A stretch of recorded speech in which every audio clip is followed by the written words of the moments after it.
Hello students, in the last chapter we studied about nutrition in plants, and in this new chapter we'll study about nutrition in animals. So let's get started. Different animals have different ways of taking food. For example, the hummingbird suck the nectar of the plant and the butterfly too suck the nectar of the flowers. And there are some insects like frog, chameleon, lizards that use their long sticky tongue to catch its prey. And there are some animals like the snakes that do not have chewing teeth, so they directly swallow their prey.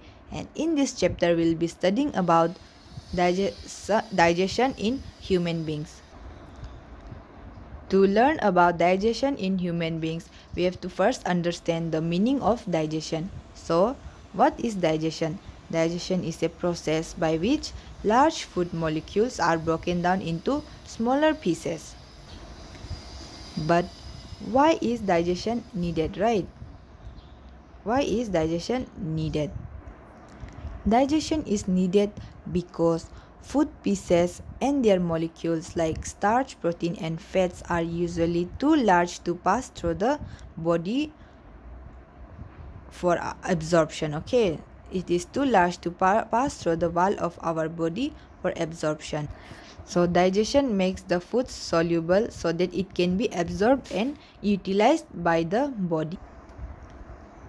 These large food particles are insoluble by the body. Okay, so they are converted into simpler forms that can be absorbed by our body. So food pieces should be broken down into smaller pieces and then into substances with molecular sizes. Okay, simple substances which is small enough to be absorbed by our body.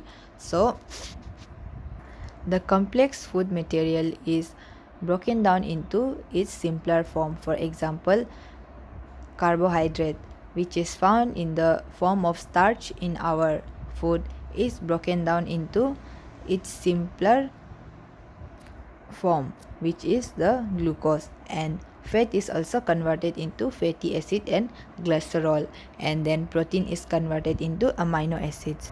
So we will learn all about it step by step. Digestive system in humans can be divided into two important parts, that is the alimentary canal and secretory gland.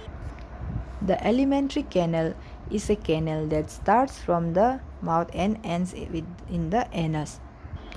It is about 8 to 9 meter long in humans.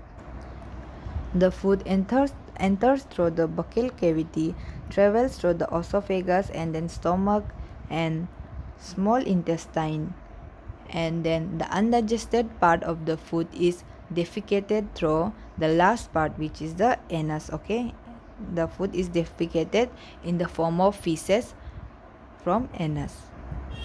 The secretory gland secretes enzymes which helps in digestion. Okay, so there are three important secretory glands which is very important for digestion. The first one is this one. This is the salivary gland. Okay, it releases saliva in your mouth.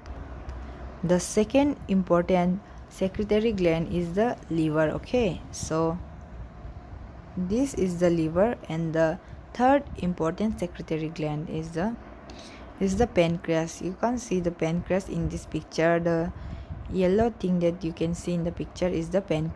So the alimentary canal starts from the buccal cavity. Okay, it starts from the buccal cavity, which is the mouth. The food enters through the buccal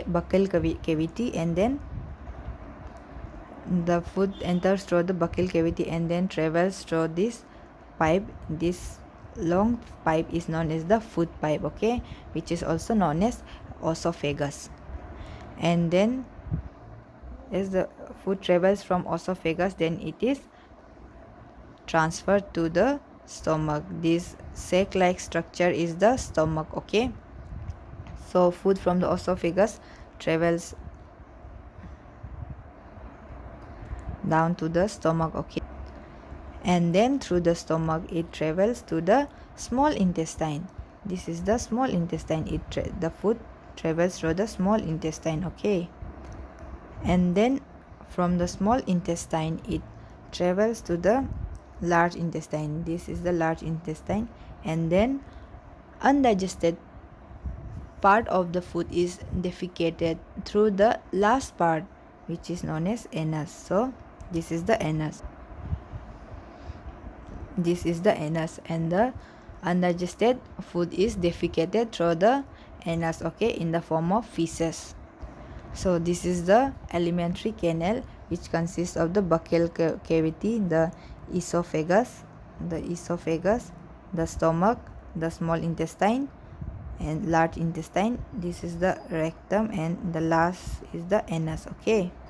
And the secretory gland consists of the salivary gland, the liver, and the pancreas. In this picture too, you can see that this is the buccal cavity, this is the salivary gland, this is the esophagus, and this is the liver, and the orange color is the stomach, the green part in the back is the pancreas, and the small intestine is again in orange color, and the large intestine is in green, and the purple is the rectum and anus. So in the next class we will study about the buccal cavity, okay. Thank you.